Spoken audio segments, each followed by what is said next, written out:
Yeah, yeah. Yeah, yeah. Yeah. Look, Wrestling 101, classes in session. Pay attention to the teachings, that's from Andrew and Derek. I mean, these guys making a killing with no competition. Dynamic duo better than the Hardy Boys and the Dudley Boys. Everybody make some noise, mess with them, you get destroyed. They cannot be beat, take a seat. Watch them do they thing on the MIC. Face defeat, they cannot be seen like JC. Oh my goodness, it's a killing spree. This is the Rad Dad Radley Belmont. And this is Papa Bear Wade Kruger, and you've got that radio dial tuned to Wrestling IQ 101 podcast. Same stepdad's time, same stepdad's channel. We'll see you next week. Hey guys, welcome back to another edition of Wrestling IQ 101. You could follow us on Facebook, Twitter, and Instagram at Wrestling IQ 101. I'm Andrew, and today I'm joined by the Wretched Bose, man. How's it going? It's going great, Andrew. Thank you for having me. Now, Mr. Bose, before we start, I'm going to proceed with caution because you are a pretty big and intimidating person, so hopefully I don't offend you during this interview. I think you'll be just fine. All right, so John, when you look back at your career so far, and you've been a pretty dominant force in the UWA Elite, what are some of your earliest memories of wrestling, and how did you get started in professional wrestling?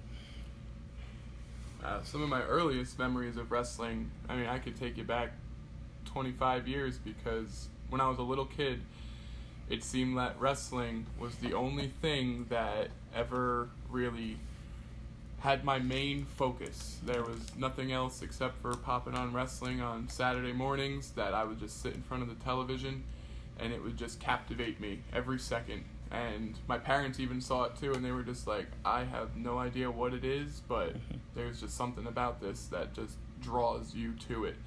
And what got me into professional wrestling, it was just like, you go out there and you see all these guys, and it's just like, you know what, like, I could do that. Like, I know I could do that. I have it in my body that I can most certainly do what they do. Mm-hmm. And I was about 15 years old. I went to my first wrestling school. It was the BWO, Body Slam Wrestling U.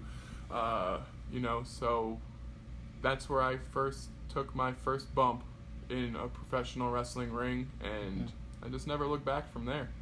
When you talk about watching it, 25 years ago, who were the guys that, captured your, imagination, that made you, There were two that really stood out more than anybody else, and I bet you the popular answer that most people think would probably be Hulk Hogan, but it actually was not Hulk Hogan. Mm-hmm. I was absolutely amazed by Bret Hart and The Undertaker, without a doubt. Bret Hart with the technical, and Undertaker, like, the way people feared him, mm-hmm.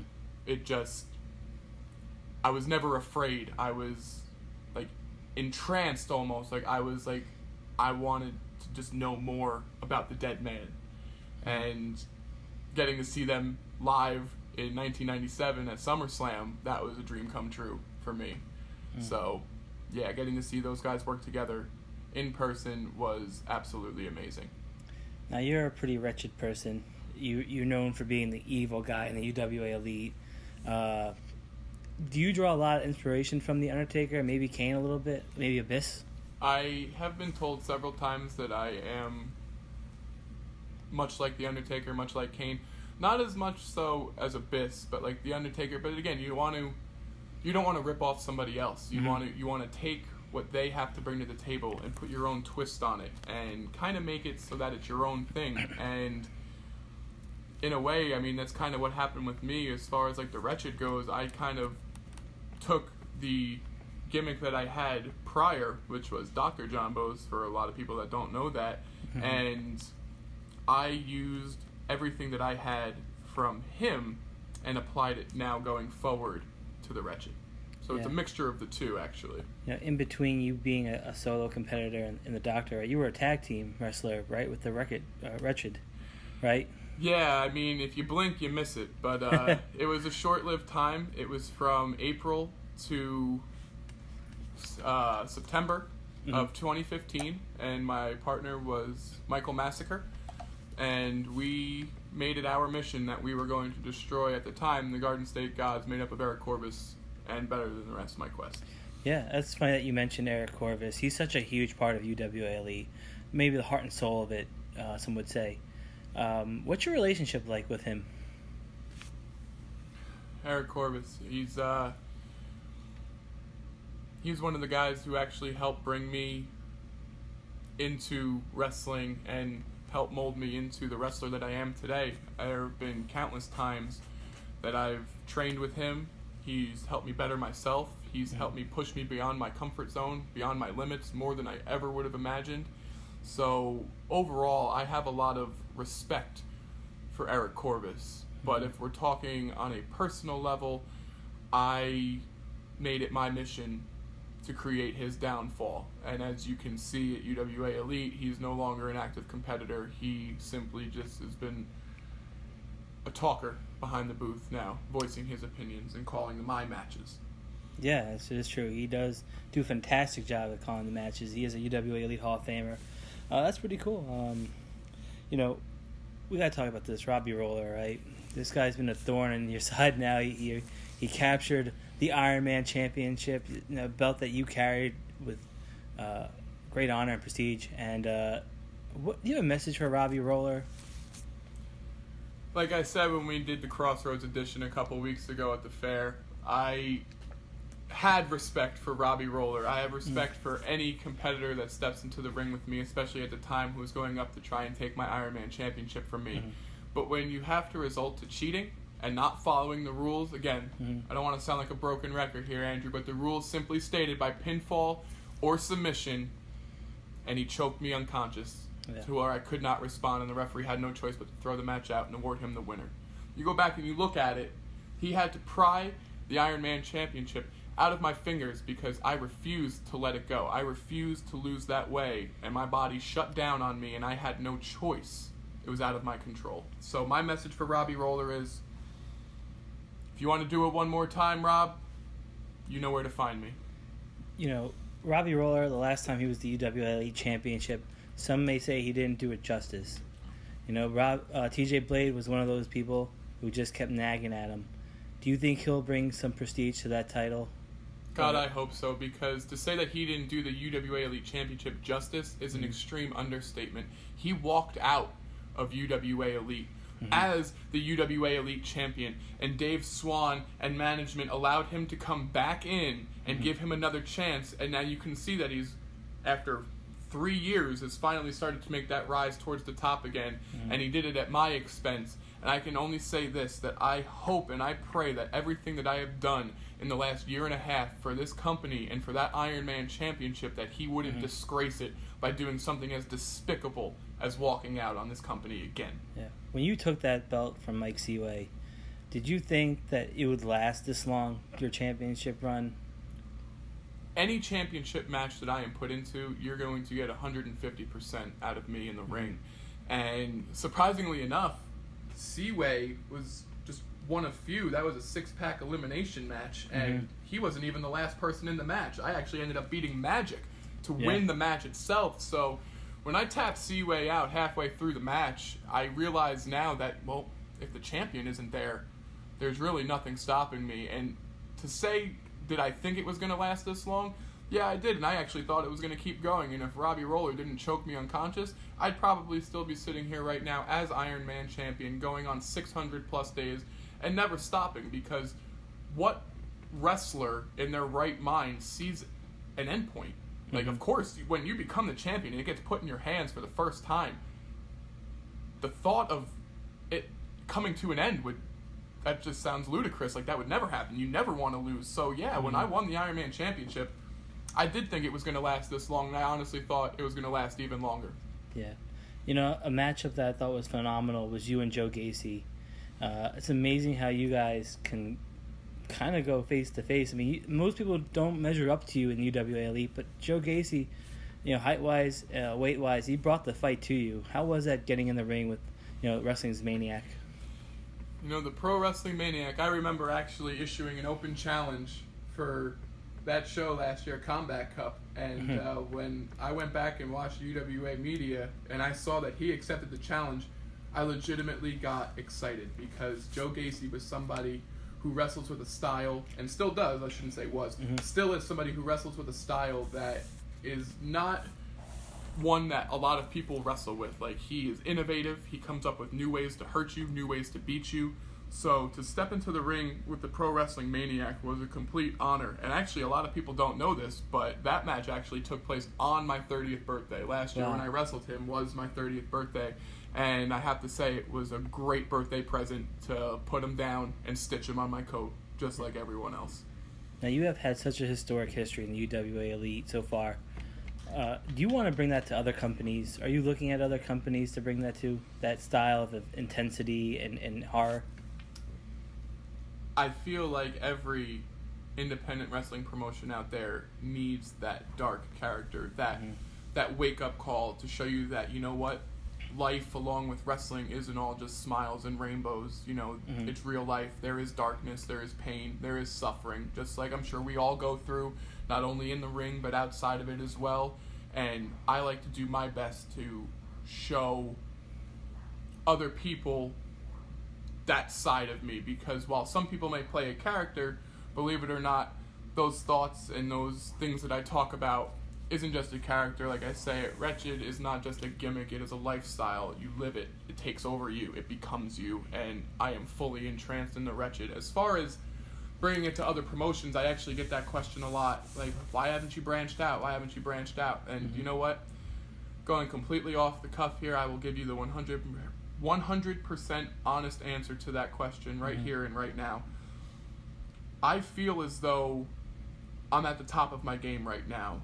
And could I take it to other places? I'm sure that I could. The reason why I haven't is because I honestly feel like I've just reached a point in time where I've gotten a little too old. I almost feel like I missed my shot, like I wasted too much time. And the way my body feels is just, it hurts. Like, I'm not going to lie to you, my body hurts. I'm sure it doesn't hurt the way some of these other guys go out there wrestling 5-6 times a week, and I'm sitting here saying wrestling once or twice a month that my body hurts, but it's different. Everybody's body acts in different ways. So to say that would I take it to another promotion, yes, I would.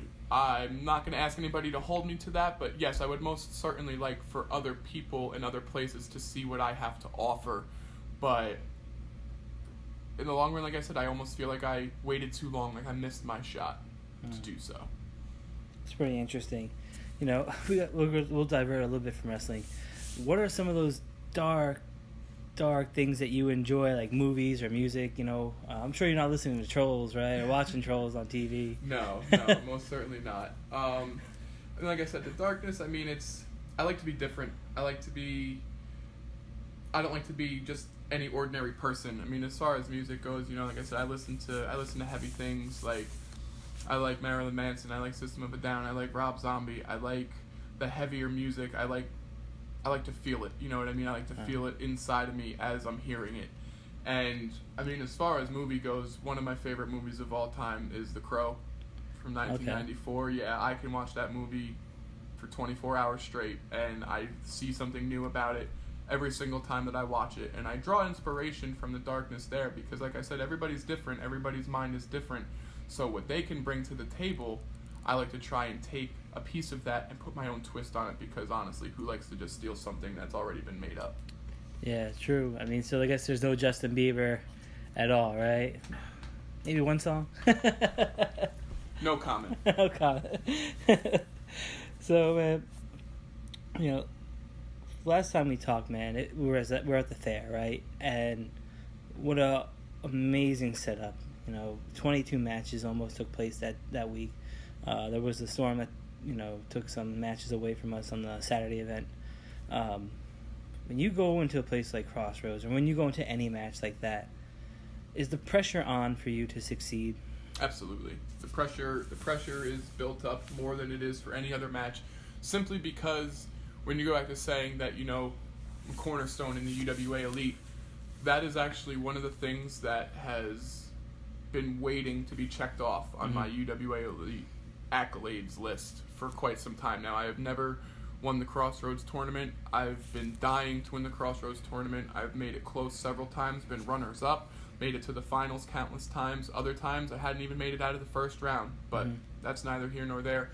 This year is what counts, and this year, not only for my own personal accolades, but for the memory of Mike Davis as well. That's the driving force going forward this year. Last year, again, I came up short, but that was also because of Jordan Oliver. But, you know, like I said, last year is last year. This year, I am more focused than I've ever been in my entire life. It's funny that you bring up Jordan Oliver because I was there that night last year at Crossroads, and the fight that was in Jordan Oliver, did you expect that fight out of him? Because you outweighed him, you sized him in every way possible, and experience-wise too. I mean, this was your match, and were you shocked that maybe the fight in the Hart and Jordan Oliver was more than you expected? Well, I can say this with 100% honesty. I'm glad that he brought the fight to me because you look at him and 9 times out of 10, you don't see a professional wrestler in Jordan Oliver. He's 130 pounds. He's maybe 6 feet tall, if that.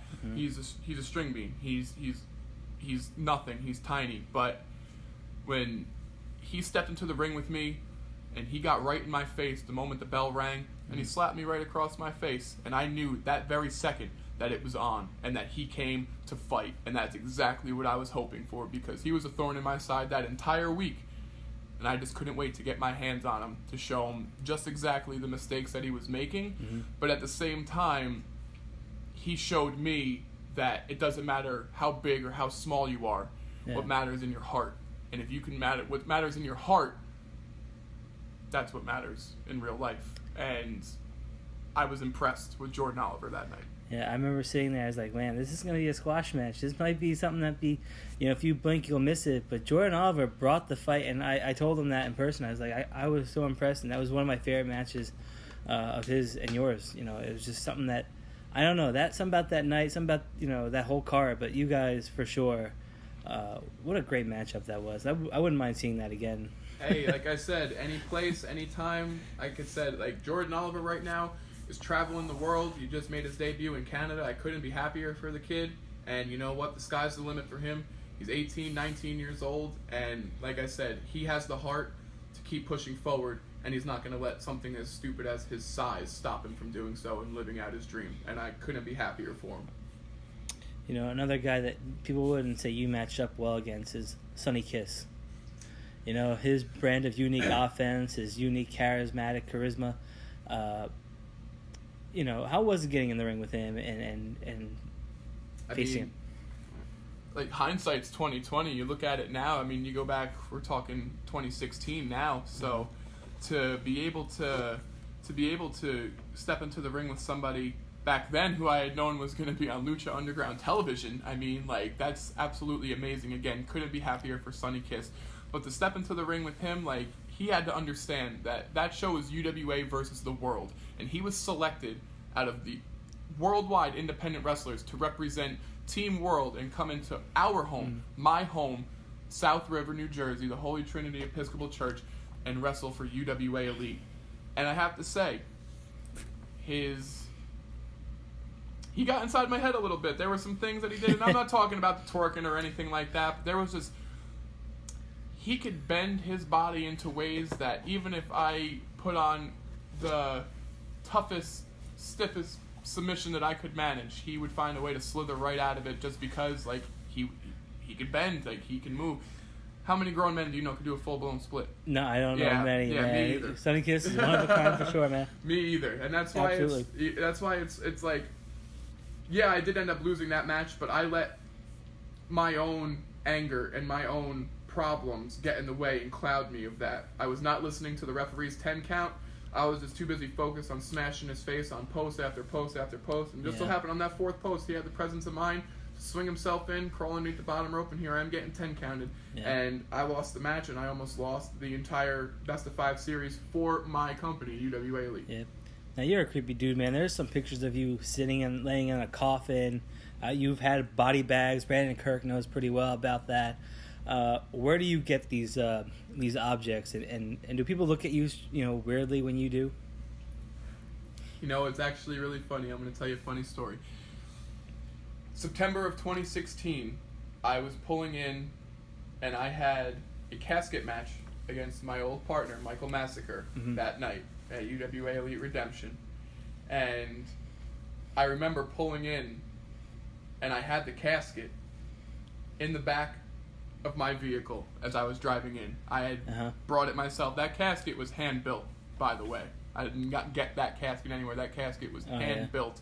So, pulling into the church, it was actually really funny because there was a funeral going on that day as I was pulling in, and I just happened to look to my left and just be like, I could only imagine what some of these people must be thinking right now if they just happen to notice this car pulling into the lot and see a coffin of its own pulling into the parking lot, just like, what the hell is going on here? Mm-hmm.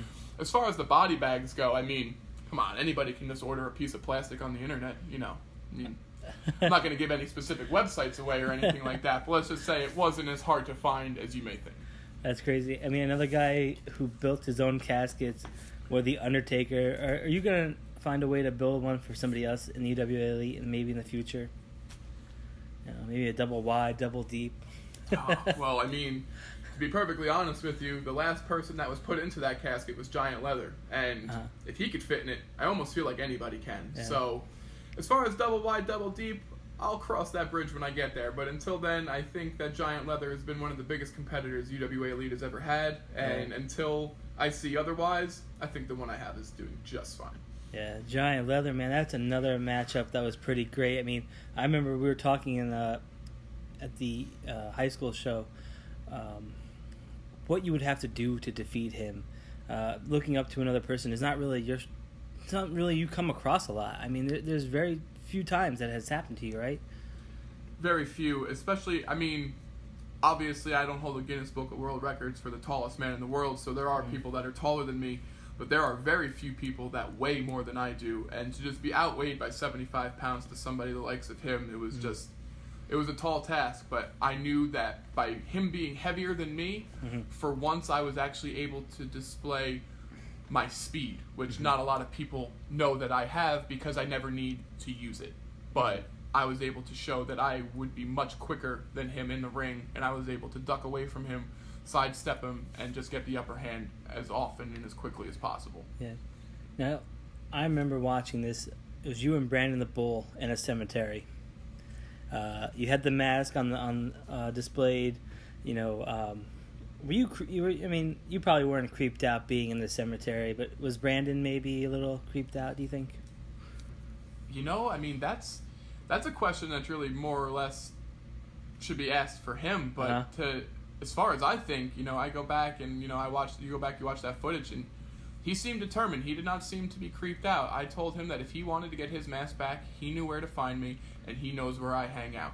That's where I hang out. I don't go to bars. I don't go to the movies. I go to the cemetery because I can relate with the people that I can relate to most, and that is the dead, the silent, the people who are at rest.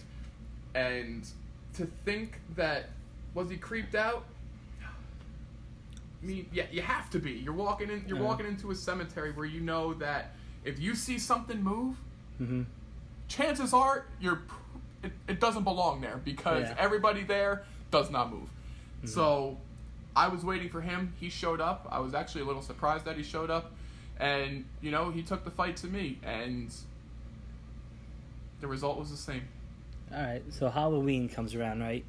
What's the scariest costume that people can get, or the scariest costume that you ever put on?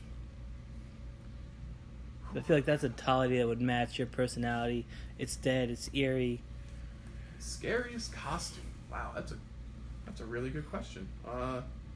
I mean, the scariest costume that you can get is really just exposing who you are on the inside. I mean, and bringing it to the outside. That's really the scariest costume you could get because any person can reach deep within themselves and pull out the darkest, creepiest, meanest, ugliest figure that they could ever possibly imagine. But a lot of people choose to keep that on the inside, whereas the select few who choose to actually bring it to light for other people to see, that's the scariest costume that you can ever imagine, is coming to terms with just how dark your own self is. Now, you used to be a doctor. Were you ever worried about any emergencies happening in the UWA Elite Army and people being like, hey, you're a doctor, you can come save us? There have been plenty of times where I have been talked to in the back, whether people have been busted open. sprains, breaks, whatever the case may be, and I always did the best that I could to aid them in comfort. But going back to the doctor, he was somebody that wasn't focused. He was somebody that was in it for the fans. He was in it to have a good time. He wasn't necessarily focused on the bigger picture and getting things done that needed to be done. And if he took a loss, he took a loss. It wasn't that big of a deal. But what really set it in motion for me was back in 2014. Yeah, we're going a ways back, where I had my first title defense as UWA Elite Champion against Eric Corvus. And, well, as you can see, I'm no longer UWA Elite Champion, so I think we know what happened there. And, again, somebody who cheated to beat me. So I think we see the recurring theme here as far as people that take championships away from me need to resort to cheating. And if you go back, you watch that footage, he gives me the downfall onto an open chair off the second rope, right in front of the referee's eyes, and he counts the 1, 2, 3. Now, in a wrestling match where there are countouts and disqualifications, if you drive somebody on and through a chair in the middle of the ring, it should call for an immediate disqualification. And that referee stood there, watched it happen, and continued to count the 1, 2, 3 and award him the UWA Elite Championship. And I have yet to see it since, and here we are 4.5 years later talking about it. And you know what? Time heals all wounds, but that was one wound that just didn't heal for me. And that's when I opened my eyes and realized that, you know what? Dr. John Bowes is just somebody who is not driven enough to get this done. And I never had a successful title defense holding that belt, and that eats me alive more than you could ever imagine. So that was when I made it my mission, by rescuing Michael Massacre out of the casket that Eric Corvus put him in, and me and him teamed together and formed the unity of the Wretched to take down Eric Corvus and everything that he represents in the UWA Elite.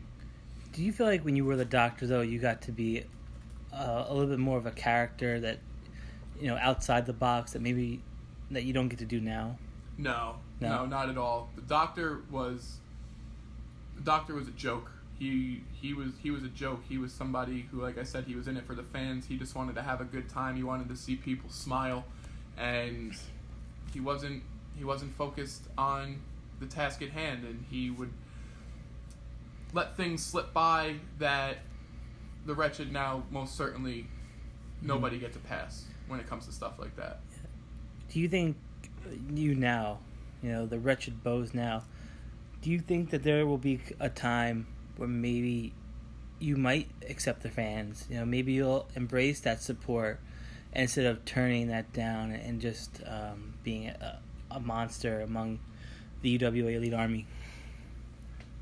The fans that cheer for me out there now are the select few people that have looked deep within themselves and have come to terms with who they really are, and seen that it's okay to be a little different, it's okay to be a little twisted, it's okay to not be your average Joe run-of-the-mill human being. And I look out, and while I don't sit there and shake their hand or give them a fist bump or anything like that, I pay attention to it, and I see what I've done over the last 3 years by saying how I feel, that it is let other people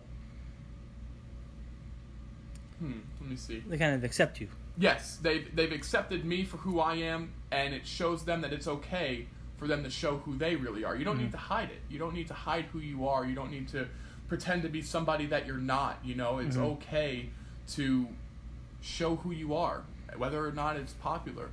Yeah. I mean, like a guy like TJ, though, he's very popular within the UWA Elite Army. He's fist pumping, he's shaking hands.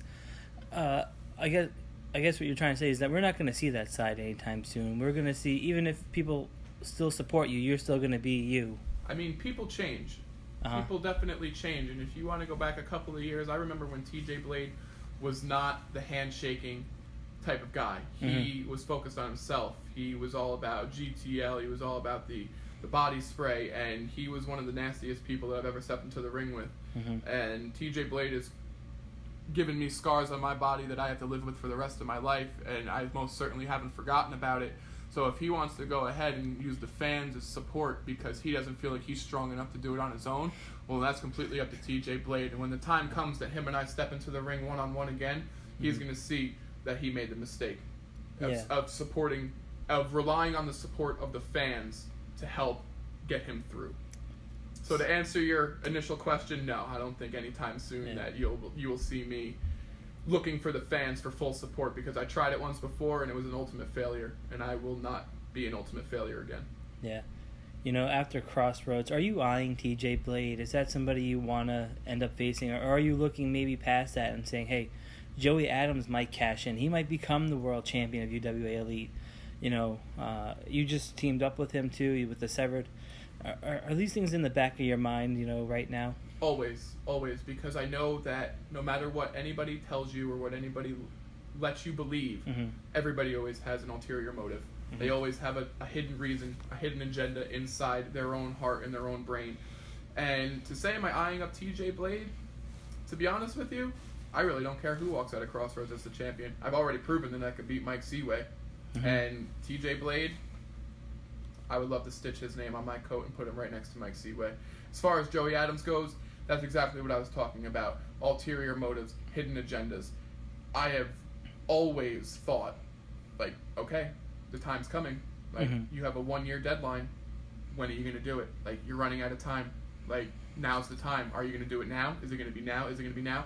And a lot of people think Joey Adams doesn't necessarily have to go for the UWA Elite Championship. That's true. I mean, why wouldn't you, personally, if you have such an opportunity? But, again, that's his decision for him to make at whatever time he feels fit. But I will be ready for Joey Adams, Mike Seaway, or TJ Blade when the time comes. I was watching you guys at the fair, and all I could think of was Shawn Michaels and Diesel.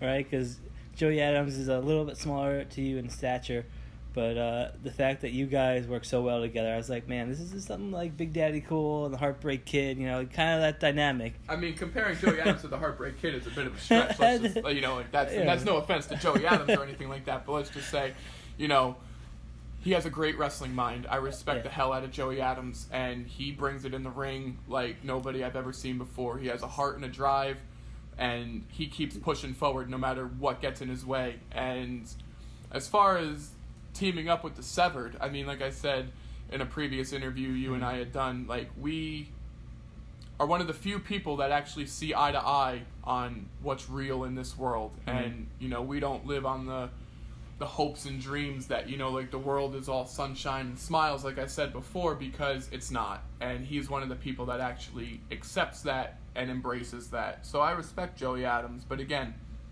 if he wants to choose to cash in, I will be waiting 100%, because my focus right now is winning the Crossroads tournament and being number one contender. So as far as I'm concerned right now, that's where my mindset is that I am pretty much already number one contender. It's just a matter of time for the other 12 opponents in that tournament to face the music, step into the ring with me, and ultimately end up on their back 1, 2, 3.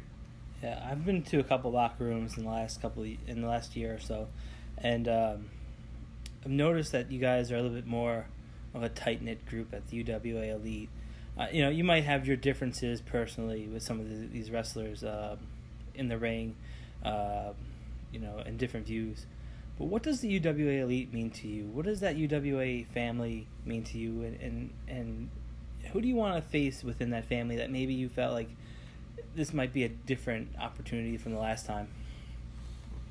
What that locker room means to me is one word: brotherhood. 90% of that locker room all came up together.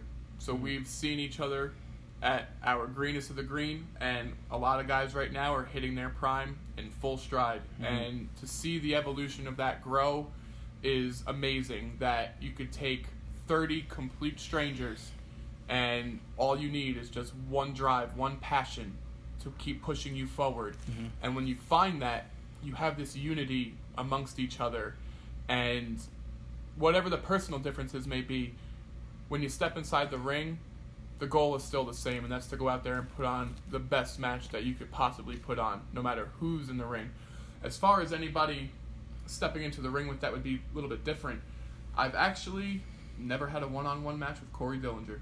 I would love to have a match with Corey Dillinger, because that's somebody who, again, is just about my size, maybe even a little bit bigger. So I would be able to expose my quickness to him, but he is somebody who I've had on my radar for a long time, and I would love to bring the fight to Corey Dillinger and see just what he's all about.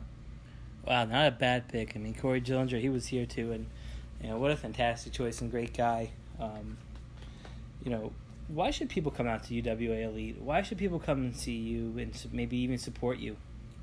We offer something that not a lot of other independent promotions offer. We offer a homegrown talent that gives 100% of their heart and soul and sweat and blood put into that ring month after month. And we don't need a big name draw to try and bring people into the show, because chances are a lot of people are just there for that wrestler.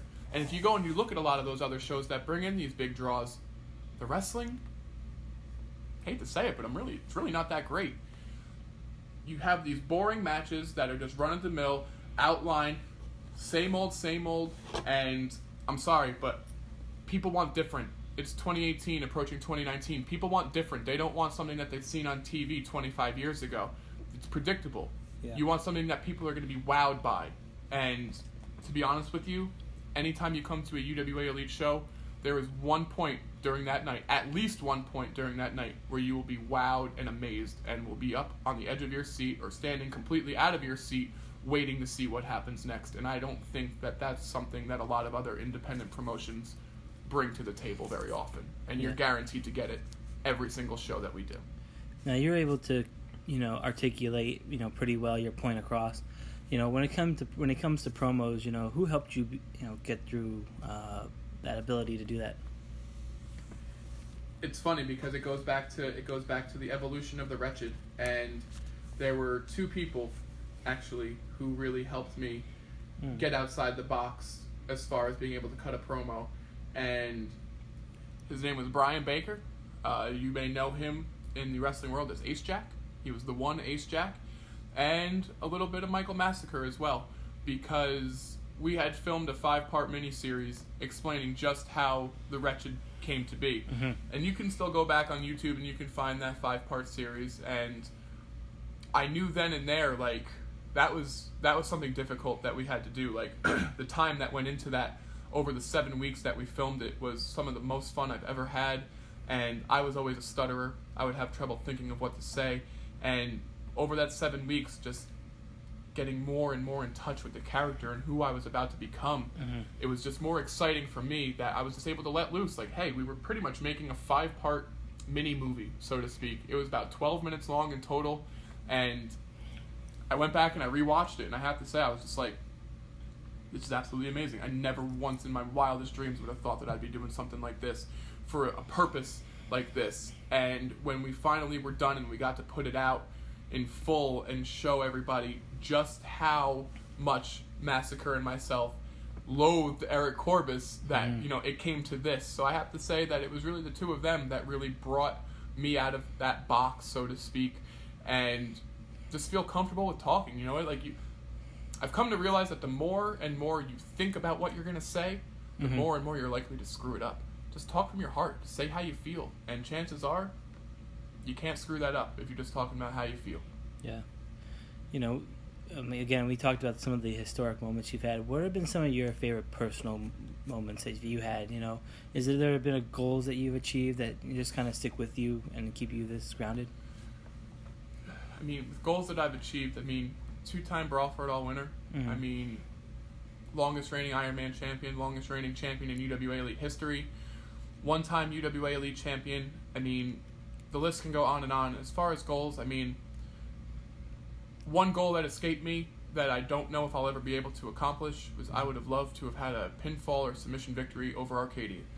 A lot of people say Arcadia. It's all about Arcadia. Well, rightfully so. Arcadia was one of the best talents that we had in the UWA Elite, and anybody that brought the fight to him and were able to beat him, you can count on one hand the amount of men that were able to beat him 1, 2, 3 in the middle of that ring.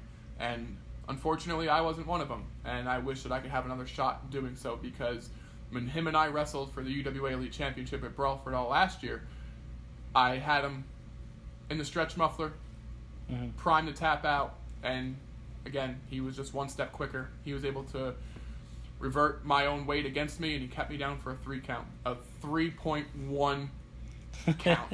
It was that quick, and he left the ring immediately, and I was literally just sat there in disbelief, I can't believe he got me. Like, I really thought I had him this time. I gave him everything I had, threw every trick out in the book, and it still wasn't good enough. So, I mean, to be able to get a victory over Arcadia would be amazing.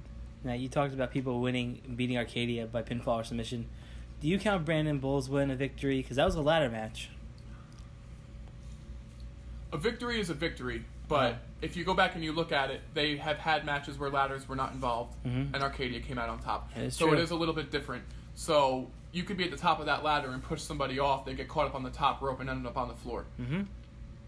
It's not really much of a victory. You were able to push them out of the ring and be able to get the prize hanging above the ring. So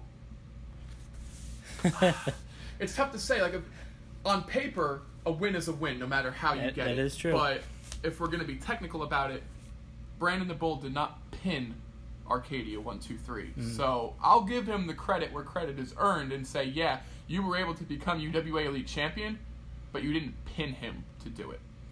Yeah.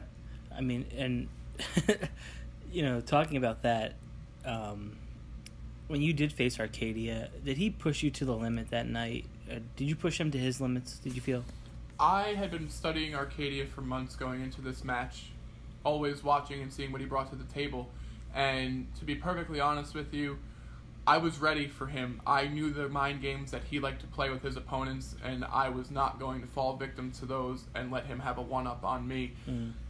Arcadia pushes every opponent that he has to the brink, to beyond their comfort levels. So to be able to step in there with him and be pushed further than I had ever been pushed before, yeah, that's 100% true. He pushed me, and again, my best efforts were not good enough that night. And again, if given another chance, I feel the result would be different. Yeah, we'd be remiss if we didn't talk about iWrestle. That match, covered in the links of chain. That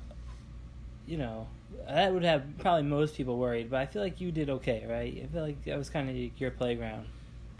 The Chain Asylum match was a match that had debuted in the UWA Elite in 2013, and it was unlike anything else I had ever seen before. You have steel cage matches, you have barbed wire rope matches, but you never really have a match where the ring is wrapped around in chain. And it was definitely a test of your mental strength, your physical strength, and knowing that you were not going to be able to enter this match and leave it without feeling some resemblance of pain. And I embraced the pain, and I also embraced the suffering and putting the pain and suffering into my opponent. And again, I'm not even going to mention his name because he's a disgrace to me right now, but we know how that match ended, and let's just say that he was able to take the pain, he was able to take the suffering, and he did what he had to do, cheating or not, to come out on top. I would love to step into another Chain Asylum match, and now seeing what needs to be done, I know what I would do differently. Yeah. And it's so funny because you're the one guy I feel like you can do so well with these specialty matches. You have so many versatile looks and moves that you can do. Is there a game plan for you, or do you have a certain way to prep for any of these special type of matches? Oh yeah, one that comes to mind more than anything was last year was the chain match. No, I'm sorry, not the chain match, the chairs match with Brandon Kirk for the Ironman Championship. And you need to go to a different place, knowing that again you will not leave this match without feeling some pain. And that entire month leading up to the match, when he felt like he needed to save Magic and he needed to save Jeff Cannonball because he's Brandon Kirk and he needs to do the right thing. And we step into the ring and I beat him 2 months in a row back to back. And look where Brandon Kirk is now. He's wrestling CZW death matches and he's doing death matches here and there. So I feel like I'm personally a little bit responsible for bringing that inner darkness out of Brandon Kirk, because we all know that we have an inner darkness in ourselves, and it just takes that little bit of something extra to really bring it out of you. And ever since that match, look at Brandon Kirk and what he's doing now. Do you like his attitude now? I love it. Yeah? A lot of people don't like it. I love it. Brandon Kirk is finally embracing who he really is. He stopped doing what the fans wanted to do, and he's being himself. And honestly, I can respect anybody that has the balls to be themselves in or out of the wrestling ring. And personally, I am enjoying more than anything else in the world, because now it seems like Eric Corvus has made it his issue with Brandon Kirk, and I hope Brandon Kirk beats the ever-living crap out of him. I really do. Behind the commentator's table, just once, just punch him right in the face, just shut his mouth once and for all. I mean, but Eric Corvus, he's not really threatening anybody. You know, he's sitting behind the booth. I mean, why can't you just let this go? Why can't you just be like Eric? You know, Eric Corvus needs to stick his nose in business where it doesn't belong. You said it yourself, Andrew. He sits behind a booth and he calls our matches. Stick to that. Don't do the right thing. Quit trying to get involved. That's why you don't wrestle anymore. So take it from me and take it from Kirk. If you keep stepping into the ring with us, you're going to end up getting hurt, and almost to the point where you might not even be able to call a wrestling match anymore. We're just going to remove you from the UWA Elite completely. Yeah, I mean, you talked about that he gets in and does the right thing, right? What happens if somebody like Dave Swan does that, gets in and does the right thing? Are you going to want that same thing for him?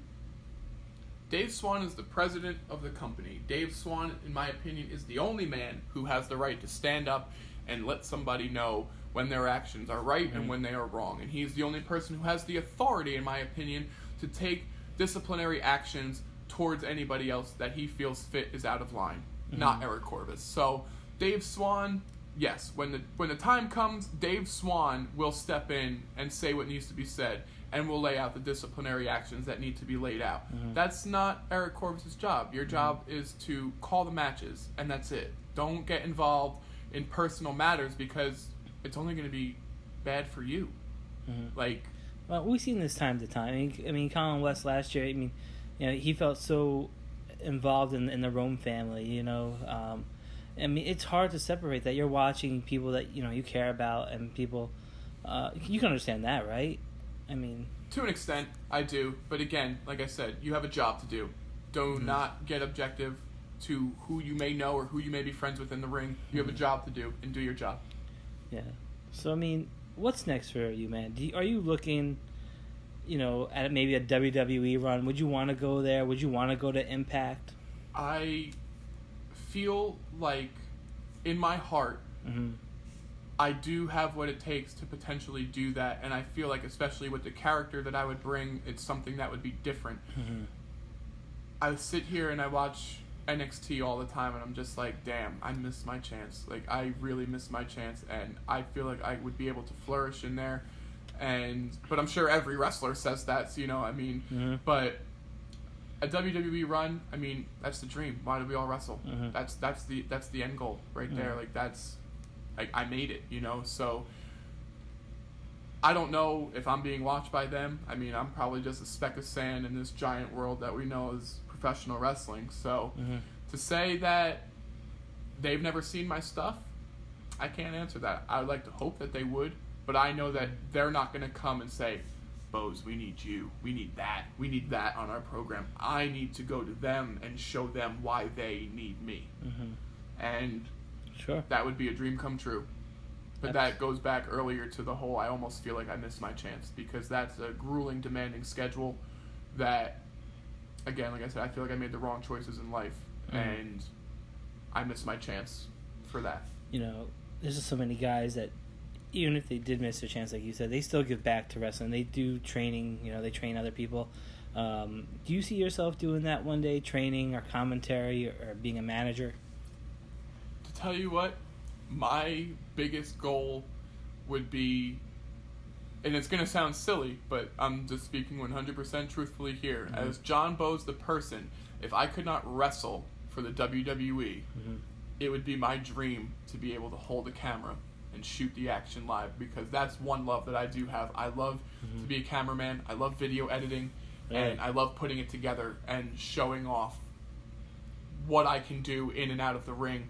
Like with a video camera, you almost have to be there at the exact right time, at the exact right moment, to be able to capture that perfect angle of what's going on in the ring. You almost need to be 2 steps ahead, almost think, what is this guy going to do beforehand? Oh, okay, is this going to lead to a suicide dive? Let me get over here and get into place so I can get a great shot for that. So when the final product gets edited, they have a great shot to display for the production. I would love to be an editor or a cameraman for the WWE. That's what I would love to do if it was not in a wrestling sense. Even for UWA, would you want to do that? I think it would be difficult because a lot of people don't know that I actually did do the editing for the full shows for about 5 years for UWA Elite. Oh, shit. Yeah.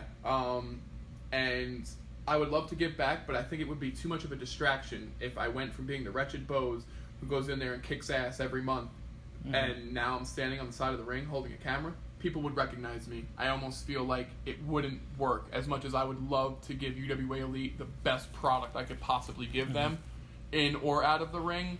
I almost feel like it would be too much of a distraction. For UWA Elite, it would more have to be behind the scenes type of job for me. Yeah. You know, anybody that's out there right now, when they do UWA Elite versus the world, what town are you eyeing up right now? Who is somebody you want to face? Wow, that's a good question. I mean, you got people from SWF, you got people from WrestlePro, you got people from Synergy Professional Wrestling, you got people from Beyond Wrestling. You know, now you create, standalone wrestling, CCW, GCW. I can honestly say I would love to step into the ring with Joey Janela. I think that he is somebody who has took a shot, and despite what people may say, oh, you took one dumb bump, and you know what, that one dumb bump got him global recognition, and look at him now. He's traveling the world, spring breaks, lost in New York. The sky's the limit for Joey Janela, and I have to say that I'm not envious, but most certainly I respect the decisions that he made. And like, again, it may not be your ordinary run at the mill decision, and it may not be a popular one, but you can't argue with success, and the man is very successful, and I would love to look across from him in a ring and show him just what I can bring to the table, because I know that he is a sick man, and I'm just as sick. What kind of match would you want with him, and what kind of promo would that look like if you went and called out Joey Janela? It doesn't matter what the match could be. Straight up singles match, cage match, no holds barred, weapons, no weapons, it doesn't matter. I just feel like stepping into the ring with him, he would push me to my limits, and I would get to see just what he gets to bring to the table. And the promo, I mean I can't answer that. I kind of just comes to me as it is. I mean, I watch the promos that he lets out and stuff like that, and they're you got top Scott notch. Hall. Yeah, I mean, like they're top notch. I mean, he's in his prime right now, and again, like, he is somebody who, if the time ever presented itself, I would give 150% and almost guarantee that we would tear the roof off whatever building we were inside of that night. Yeah. Maybe even jump off of it. Who knows? UWA Elite, they have the Hall of Fame at setting the standard, and the last couple of years it's been a pretty solid class. Who would you want to induct you into the Hall of Fame if you should ever get that award? Well, I came up in wrestling with King Tech and Sean Damage McNellis. Two people at one point in my life I actually considered to be my best friends. We also decided to take separate paths along the years, and they might not necessarily agree with my choices or my lifestyle to date, but I would want King Tech to induct me into the Hall of Fame. I would say, because him and I were the first two who came in together, and I actually was introduced to Sean Damage a couple of years after that, and yes, we were all very close, but as far as, what it would mean to me the most, I would want it to be King Tech, without a doubt. It's funny because King Tech, he's teaming up with Brandon the Bull, somebody you know very well, somebody at Crossroads you stood across the ring against, also with Jeff Cannonball. You guys have feuded along this way. Do you still have some respect for King Tech for teaming up with Brandon? Like I said, I mean, every month is a new month, and they were not even supposed to be a tag team. It was completely randomized, and they were able to get it done and become tag team champions. And they have a great deal of success going on right now. They're very popular. The fans seem to love them. And do I respect King Tech for teaming with Brandon the Bull? I feel like, in a way, they need each other right now. Because clearly, as you could see in the Crossroads tournament, they couldn't get it done alone. So maybe this was the best thing for both of them that they needed.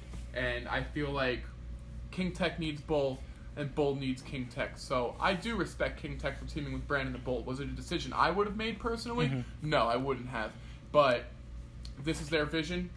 They're both focused on regaining the tag team championships against designated hitters. If they have the drive and they want it bad enough, they'll get it done. Let me ask you this. You're going to go up against Clay Sawyer. This guy's kind of like the Heath Slater of UWA Elite. He's just on a roll. He can't, 2-match win against Big Dom. I mean, he took the fight to Big Dom. And also the god of drivers, Everett Cross, making his return to the UWA Elite, 2 weeks ago at Crossroads. I mean, you're hitting in this ring here with two guys that could easily, take each other out, be victorious against each other.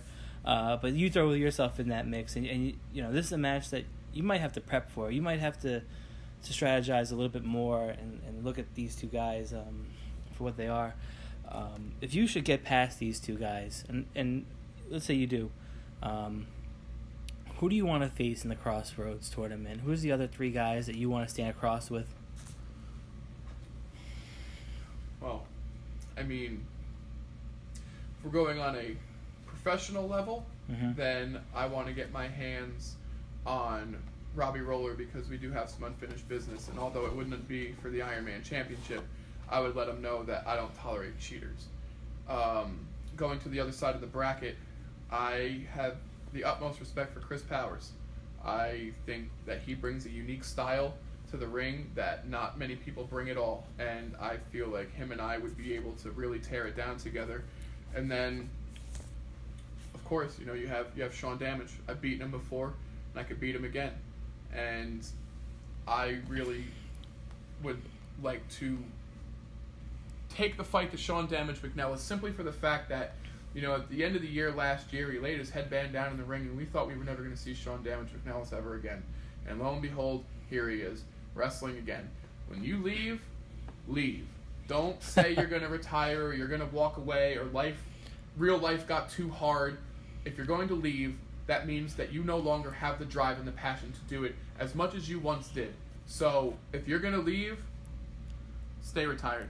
Would you say the same thing to The Undertaker? I mean, he left his gloves and his hat and the jacket at WrestleMania right in the center of that ring. And then, you see him again. He's coming back. He wrestles every now and then now still.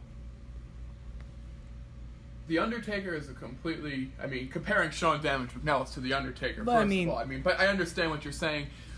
As far as laying it down and giving the symbol that this is it for you, I feel like The Undertaker just felt like he couldn't hang with the guys in WWE anymore. Not that he was too old, but he just felt like, because anybody could still do it. I mean, Ric Flair would still be wrestling, if his body allowed it. And he's in his almost 70 or is 70, whatever the case may be. So age has nothing to do with it. But when you mentally feel like you can't compete on the level that everyone else is competing at, you almost feel like you have no choice but to walk away.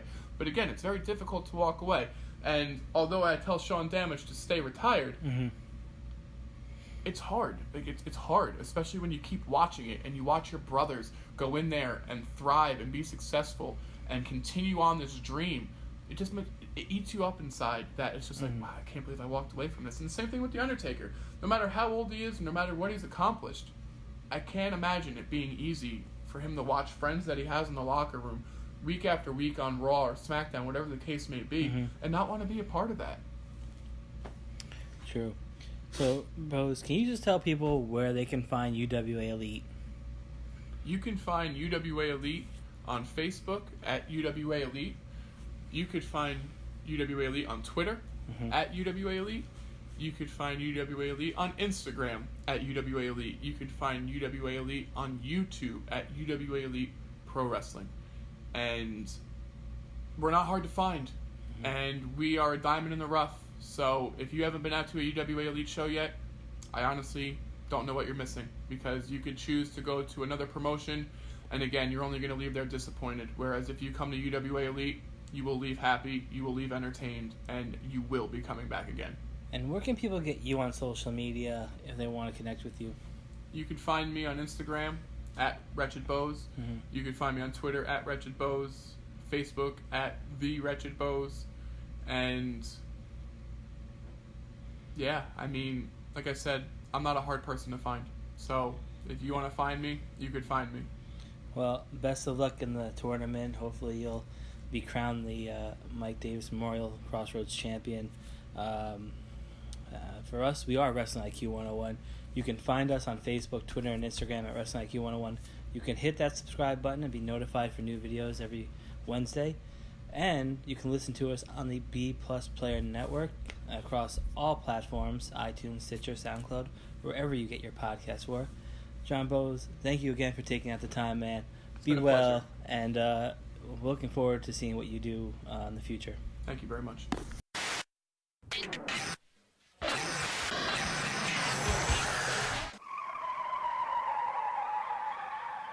You have just listened to the Wrestling IQ 101 podcast, powered by B Plus Player Radio. One more for the good guy.